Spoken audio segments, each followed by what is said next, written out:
sampaikan. Saya akan memulainya. Nanti Anda bisa melihat keterangan saya ini lewat link YouTube yang nanti saya kirimkan, atau bisa pagi ini atau nanti malam karena saya ada sesi pekerjaan lain lagi. Oke, kita mulai presentasi saya pagi ini lewat topik Anda, pengenalan komputer. Nah, tentunya judulnya tidak bahasa Indonesia. Anda sudah mahasiswa sekarang. Jadi judul-judul itu kemungkinan dan bahan itu juga dalam bentuk bahasa Inggris kebanyakan nanti. Ya, maklum belajar komputer tidak ada yang bahasa Indonesia, ya. Sumbernya bahasa Inggris semuanya. Oke, kita lihat. Ini Anda harus mengenal komputer di masa yang akan datang. Sebenarnya sudah jauh hari ya. Sekarang sudah harus karena zaman pandemi COVID ini belajar aja sudah dipaksa dengan IT ini. Jadi mau tidak mau kita harus terpaksa seperti ini. Oke, kita lihat ini kira-kira apa yang mau kita bahas. Pokoknya Anda mengenal nanti bagaimana apa itu komputer, ya, lalu dasar operasinya apa, lalu ada 3 komponen penting. Ini kebetulan tidak ditulis, hardware, software, dan brandware. Kemudian Anda harus membedakan apa perbedaan sistem software dengan aplikasi software. Berikut yang harus Anda perhatikan lagi, nanti Anda harus bisa memberi contoh-contoh. Ya, contohnya apa itu hardware dan software itu. Kemudian Anda harus mengenal apa itu data, apa itu informasi, dan bagaimana cara mengolahnya. Sampai nanti Anda harus mengenal dengan masalah internetnya. Oke, saya lanjut. Nah, dari gambar yang Anda lihat, ini ya mungkin Anda melihat komputernya lausang ya, tetapi yang menjadi andalan itu adalah aplikasinya. Ya, bagaimana aplikasi atau teknologi yang menghubungkan dari aplikasi yang ada ini. Ya, jadi dalam hal ini ceritanya, di masa yang akan datang, pekerjaan itu dilaksanakan dengan berbasis komputer.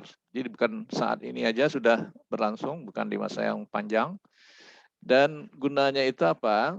Yaitu untuk melakukan pemilihan dan pengambilan atau pembuatan keputusan. Nah, itu komputer zaman sekarang.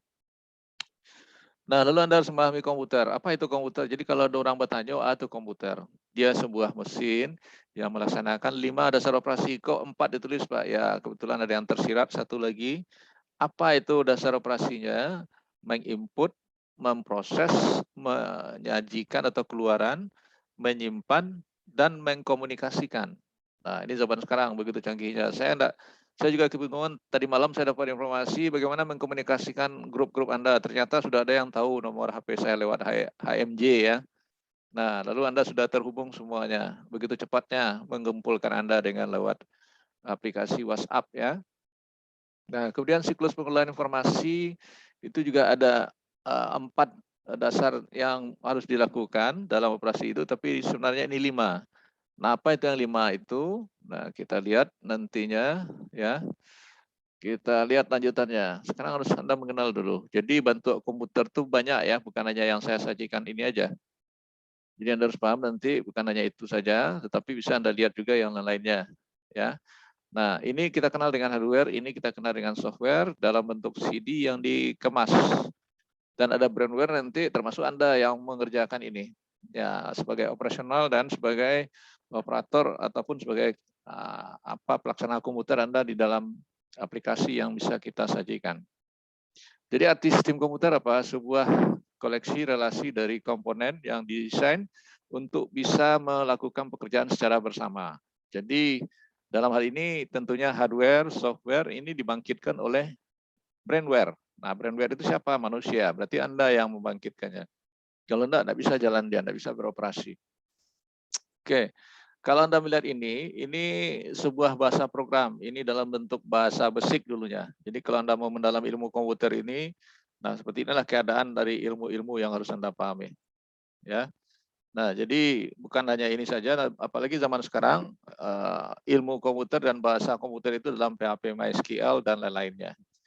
Nah, apa bedanya yang harus Anda pahami? Ini dikatakan dengan program. Jadi kalau menjawab program, awak harus tahu.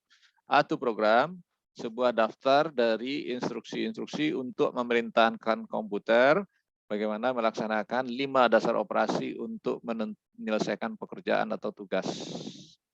Nah, itu pengertiannya. Dalam ujian saya tidak akan nanya pengertian, tetapi untuk awal ya seperti ini. Oke, kita lanjut. Nah, apa itu software? Jadi Anda harus membedakan nanti banyak atau semua program-program yang memberikan kepada komputer berupa instruksi-instruksi. Itu dalam artian kamus ya. Jadi maksudnya apa? Komputer itu hanya bisa bekerja apabila ada instruksi atau software yang kita berikan. Kalau enggak jalan dia. Tidak bisa dia mengerti. Oke. Nah, di sini ada 2 contoh kategorinya, yaitu sistem software dan aplikasi software. Nah, nanti Anda harus mencari yang lain. Tolong di-mute-kan yang lain. Nah, ya, jadi ada lagi yang harus Anda lihat.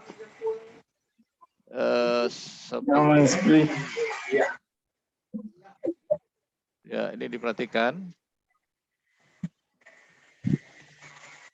Ardian Nurrahma, tolong Anda saya jadikan co-host, tolong di-mute-kan temannya yang ada bunyian itu. Baik, Pak. Ya, dibantu ya. Iya, Pak. Anda bisa memute-kan. Oke. Jadi ini aplikasi sistem yang harus Anda pahami di dalam penggunaan komputer. Ada aplikasi, ada apa sistem operasi. Jadi yang aplikasi software itu ya seperti yang Anda praktekkan nantinya dalam TK ini. Apa itu? Yaitu ada menggunakan Microsoft Word, termasuk nanti sistem operasi Windows, ya dan lain-lain nanti seperti yang sudah ada jabarannya di dalam RPS saya. Nah, kemudian Anda lihat ini lagi. Ini adalah sebuah proses pengolahan data. Data itu diolah bagaimana? Lalu diinputkan dengan melalui keyboard atau alat-alat lainnya, ya. Nah, jadi data apa? Bahan mentah yang belum terorganisasi yang terdiri dari apa? Kata-kata, angka-angka, gambar, dan bunyi. Itu yang disajikan dalam bentuk web atau proses web zaman sekarang. Nah, apakah itu melalui medsos dan melalui HTML web. Lalu di sini perlu Anda ketahui apa itu yang 5 dasar operasi tadi. Ini kita lihat ya. 1, masalah alat input. Nah, alat input itu apa saja? Kita lihat. Alat input yang pertama itu, nah seperti ini. Sorry, ini belum muncul. Berarti saya harus menonton. Nah, saya kembali dulu. Nah, dilihat alat input yang pertama apa? Mungkin Anda sudah tahu semuanya ini. Lihat. Nah, alat input itu berupa keyboard, mouse, ya. Nah, mikrofon. Nah, lalu tambah satu lagi ini digital kamera. Nah, ini ya, mungkin sudah tertinggal karena kemajuan HP ya, tetapi ini tetap masih bisa digunakan. Nah, ini contoh alat input. Saya lanjut, gerak cepat ya. Kemudian alat proses, ini yang kedua. Alat proses itu terdiri dari apa? Nah, bahasa yang harus Anda kenal, CPU itu mana, RAM itu mana. Jadi jangan Anda sebut juga kotak-kotak itu disebut CPU. Yang CPU itu mana nanti, lihat gambarnya. Yang RAM bagaimana. Nah, ini isi dari komputer. Jadi kalau yang kotak-kotak itu caching namanya. Kalau yang CPU mana? Ini yang CPU. Ini yang motherboard. Ini yang RAM. Jadi kalau menentukan harga sebuah komputer, inilah jika seseorang beli komputer mahal, nah dasarnya ini. Nah, tergantung satuannya lagi. Oke, itu yang proses berikut. Saya lanjut. Nah, output device lagi. Ini yang ketiga ya, masalah pengolahan output device tadi. Nah, berarti Anda olah lewat apa? Nah, semuanya juga sudah Anda kenal, tetapi ada yang baru nanti yang harus Anda kenal. Dan itu akan menjadikan tugas nantinya. Nah, antara lain apa? Ini lihat, ada monitor, printer, speaker, dan lain-lain. Nah, ini printer ya. Anda harus tahu nanti jenis-jenis printer itu apa saja. Ya, jenis printer itu ada 3 nanti. Jenis monitor juga harus Anda pahami. Speaker mungkin ada juga yang multimedia. Oke, contoh itu. Saya lanjut. Kemudian yang keempat dulu ya. Yang keempat media storage, penyimpanan. Nah, proses yang keempat itu menyimpan. Nah, alat penyimpanan mungkin Anda sudah ada yang menggunakan, ada yang belum. Ya. Nah, semuanya tergantung kebutuhan Anda, mana yang perlu bagi Anda. Kalau Anda butuh semuanya, ya Anda miliki. Nah, itu dia. Nah, jadi zaman sekarang untuk penyimpanan kebanyakan orang menggunakan hard disk, apakah di internal atau eksternal. Nah, tetapi Anda masih sering menggunakan, nah tolong dirubah nanti ya, yang namanya flash disk bukan flash disk namanya sebenarnya, namanya micro drive. Mana dia ini? Dia berbentuk flash disk yang biasa Anda sebut, tetapi namanya micro drive. Oke, dipahami. Jadi itu bedanya. Tadi juga masalah CPU, menang CPU Anda juga harus sudah tahu membedakannya. Oke, nanti lanjut. Nah, yang kelima, ini communication device. Nah, ini yang penting zaman sekarang. Kalau Anda bisa Anda komunikasi dengan saya nih. Jadi ada jaringan, ada modem, ada internet, namanya nanti disediakan oleh provider, providernya antara lain Telkom, apalagi yang Anda kenal, ya, itu semuanya menunjukkan sebuah provider itu. Oke, nah jenis alat komunikasi itu apa? Nah seperti ini Anda lihat, ada modem, ada ya bagaimana bentuk modem, ada internal, ada eksternal, Anda harus paham. Nah ini penghubungnya dengan CPU, dalam komputer PC, nanti Anda colokkan di sini. Nah tentunya Anda harus tahu dengan jaringan. Kalau Anda tahu, minta tolong sama ahli jaringan. Ya. Nah itu kira-kira untuk penghubung dari sebuah komputer PC. Kalau laptop atau notebook itu colokannya sudah langsung terpasang. Jadi kalau komputer PC kalau nggak ada, kita tambah ini sama ininya. Oke, lanjut. Nah, ini dia. Jadi kalau soal proses siklus pengolahan data, kalau kita lihat seperti ini dia. Ya, input. Nah, input itu bagaimana? Ini dia proses. Nah, ini output tadi sudah saya bilang. Nah, ini dia. Kita lanjutkan. Storage, nyimpan seperti ini. Seperti Anda pengetik ya. Nah, lalu ini untung rugi dengan penggunaan komputer. Nah, apa untung ruginya? Ya, kalau ini bisa Anda bedakan kecepatan, memori, storage, dan ketersediaan dan akurat. Ini kalau keuntungan komputer. Kalau kerugiannya apa? Informasi overload. Overload yang dikenal dengan sekarang hoak-hoak itu ya. Nah. Lalu memori mahal ya wajar. Slower the RAM, nanti tergantung ke yang Anda miliki. Nah, ini digunakan hanya tergantung juga kepada aplikasi yang sesuai dengan hardware dan software juga harus sejalan. Oke, nah jadi jangan Anda seperti ini nanti Anda lihat dari gambar apa maksud gambar ini. Jangan seperti itu Anda nanti dengan komputer PC-nya, ya. Nah, tetapi ada yang tinggal tadi dari slide karena saya pakai yang besar. Sebentar.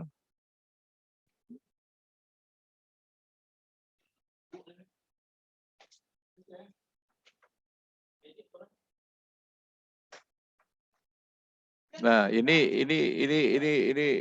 jenis komputer ya, jenis komputer. Sorry, yang ini dulu. Ini komputer.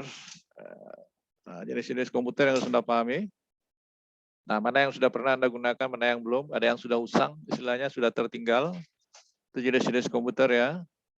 Nah, Anda sudah harus mengenal ini yang sudah dulu laris, kini enggak lagi. Ya, dan masih banyak temuan yang terbaru zaman sekarang. Berikut, ini yang perlu Anda ketahui jika Anda bekerja di perusahaan besar. Nah, ini yang server. Jadi kalau e-learn Anda di UNAN itu enggak connect, berarti servernya yang bermasalah. Nah, server itu ada jenisnya berbentuk seperti ini, ada yang mikro, ini komputer seperti ini, ada yang mainframe seperti ini, ada yang super, tergantung perusahaan. Ya, kalau Anda pergi ke LPTIK UNAN, nah dia pakai yang ini dan ini kalau nggak salah di sini. Ya, kalau Anda pergi ke Semen Padang, ke Lubang, dia kebanyakan pakai ini. Nah, kalau yang si Yahoo itu pakai yang ini itu. Ya, si Yahoo, si Google pakai yang ini. Oke, lanjut.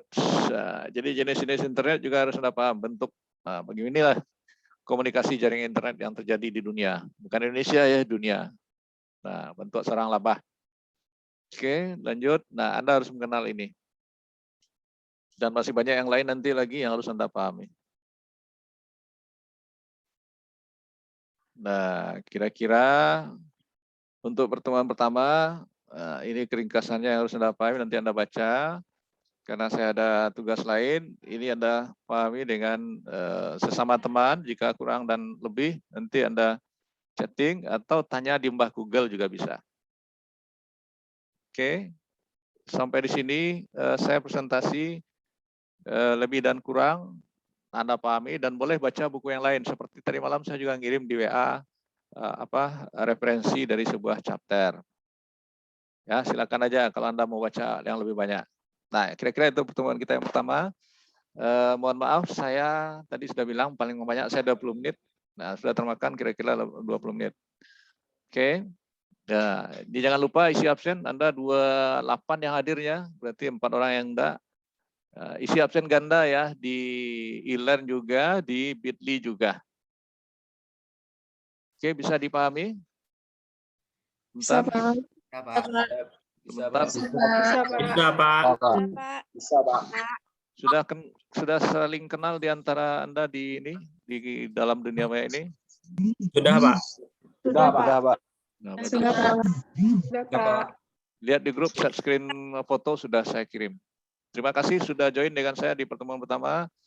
Pertemuan kedua nanti saya kirim bahan lagi sampai 24 jam saya bisa melayani Anda, tetapi kalau tidak terjawab tunggu aja jawabannya.